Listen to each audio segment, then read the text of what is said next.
রাষ্ট্রীয় জাকির ভাইরা সবাই কিছু সময়ের জন্য রাসূলের পাক সাল্লাল্লাহু আলাইহি ওয়াসাল্লামের মহব্বতের ফায়েজের মুরাকাবা বসেন।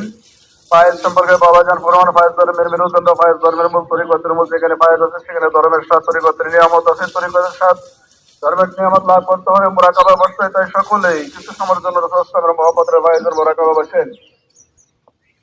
আদব মহব্বত বুদ্ধি সহকারে সাধন আমাদের কাছে বসেন। দুনিয়ার সমস্ত চিন্তা কি আর ভুলে চক্ষুদের বন্ধ করে দেবে জান দিল ধরে ভিতরে যে দিল হয়ে আল্লাহর বেদের মহাদুরিয়াদের কুল্লাই কিনারে অকল মহাসমুদ্র ওই দিল বা পলবের ভিতরে ডুবে যায় মাহবুব মাওলাকে খুঁজে তলব করে যে মৌলা আমাদেরকে এত সুন্দর করে বানাইলেন হাজার নিয়ামতে দুনিয়ার বুকে পাঠে মৌলা কোথায় যে কুল কৌশলে লুকাইলেন একা একা জীবন ভর খুঁজে মৌলার সুন্দর করে ওসিলা বেদে আল্লাহ প্রাপ্তির ওসিলা ওলা জামানের হাদি জামানার কামের মুকান্দার ওয়ালিগান আর আমাদের ওসিলা হলো আমাদের মহান দরদি পীর দিন দুনিয়ার বহিদ দিন দুনিয়ার রহমত পুষ্কর শিরোমণি সুলতানুল আউলিয়া জমানের মুজাদ্দিদ তেল বন্ধ বাবাজানের পরস্পরের আরে রাঙ্গা কদম মোবারক কদম মোবারক আলী রাতে ধরে ধরে নুরানি জামাল চেহারা মোবারকের দিকে তাকাইয়া কেন্দে কেন্দে বলেন দরদি বাবাজান আমরা জীবন বড় অন্যায় করেছি, অপরাধ করেছি, বলবে তুমি করেছি দরদি গো উভয়ন্তর না পেয়ে ক্ষমা পাবার আশা পাক কদম মোবারকে হাজির হয়েছে। আমাদের বলবে তুমি ক্ষমা করে অপরাধকে ক্ষমা করে দেন, দয়া করে মরে সন্তান বলে কবুল করে নেন। আপনার মহা পবিত্র পাক মোবারকের সাথে আমাদের পাকদের কাটাকাটি খায়ারেন। এইভাবে যে বিরতি করে বন্ধ আমাদের মহা পবিত্র পাকদের মোবারকের সাথে আমরা আপনাদের মিশে নেন। তারপরে ধরে ধরে খেলে খেলে চলে যান বাপের দাদুর কদম মোবারকের বিষয়ে খেয়াল করেন। শরীয়তের পর্দার সামনে রেখে মাজুর রহমাতুল্লাহ জিনার দরবার করতে আল্লাহ তাইদ মতন শিবরা মন্দিরে পড়তে তাইদ মতন তারা দিল্লি চলে যাচ্ছে। সুরসুর মুআজ্জাদের রহমাতুল্লাহ জিনার বদর সাজুর রহমাতের রহমাতুল্লাহ জিনার বদর চলে যায়। মুজাদ্দিদ আল-হুসাইন রহমাতুল্লাহ জিনার বদর চলে যায়।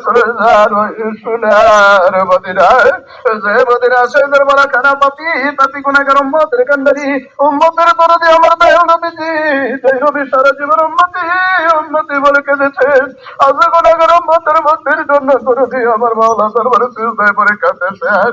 ওই দরদি নবীজি রোজা পাকে তো মহব্বতে হাজরে অনুরায় বিরায় করে বলেন দরদি গো আমরা অতিশয় কাঙ্গাল গুনাহগার, এমন কোন সাধন ভজন নাই যে আমি আপনার পাক চরণে হাজির হব।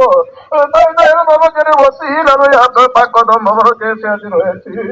দরদি গো আমাদের বলবে তুমি মাফ করে উম্মত করে কবুল করে আপনার মহান দিল মোবারকের সাথে এই গুনাহগারদের দিল মিশাইয়া নেন।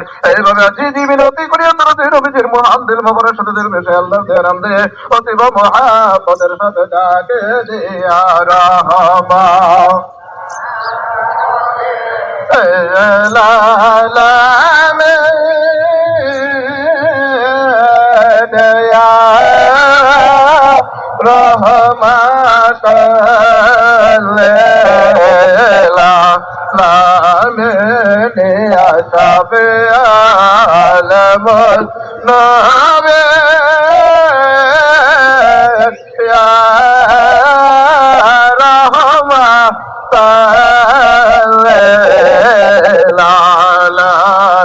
দাল নবীদের দোকানে জুতে মোবারক বেখানা করে জুতে মোবারক দিলে মাথায় বরকত জুতে মোবারক দিলে গলে মানে প্রেস জুতে দিলে মওলার দরবারে জেরে যান। আর মাওলা দরবারে আয় আল্লাহ আমরা জীবন ভর করে সীমার গুনাহ করেছি, না পাক মুখের কথা শুনবে না বলে তোমার হাবিব পাকের ওসিলা লইয়া আয় আল্লাহ তোমার দরবারে হাজির হয়েছি। আমাদের জীবনের গুনাহ খাতা দয়া করে মাফ করে দাও। আয় আল্লাহ দয়া করে রাসূলের পাক সাল্লাল্লাহু আলাইহি ওয়াসাল্লামের মুহাব্বতের ফায়েজ লিখে দাও।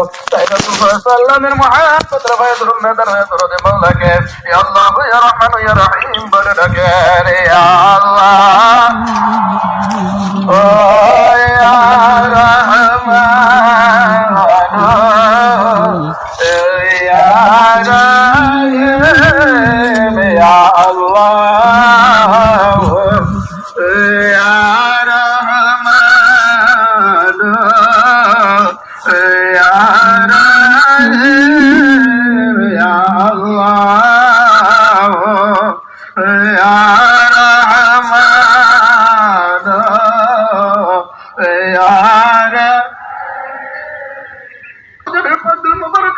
রাসূলুল্লাহ সাল্লাল্লাহু আলাইহি ওয়াসাল্লামের মুহাব্বত যে এমন আপন দিলে পত্র নমা পত্রে বাইস করে দিলে যে রসুলের তালবের ৭০,০০০ পর্দার ভিতরে যত রকমের গুনার বার গুনার রাস্তা রোজের রং সাধারণ অপশন ভবিষ্যতের রহমান দেবতা পায় কোন পর্যন্ত যত রোগ বেঁধে আছে সব রাসূলের পাক বাপ পাত্রে বাইস করিয়া করিয়া চাইলে হইয়াছে যে নামে জান নামে সর্বদপাল তো সেদিন সাবদের সব দিলে কে করে যা দিলে দিলে সবগা চাইলে দিবার মুখে আল্লাহ আল্লাহ আল্লাহ আল্লাহ জিকির জারি তবে কি আর করে দিলে করে শুনেন শোনার জন্য চেষ্টা করে এখনই কেউ চেষ্টা করে আর পুত্র বাচ্চা কুমন্ত্রকে মোনাকা হারাতে আল্লাহ আল্লাহ জিকির খেয়া করে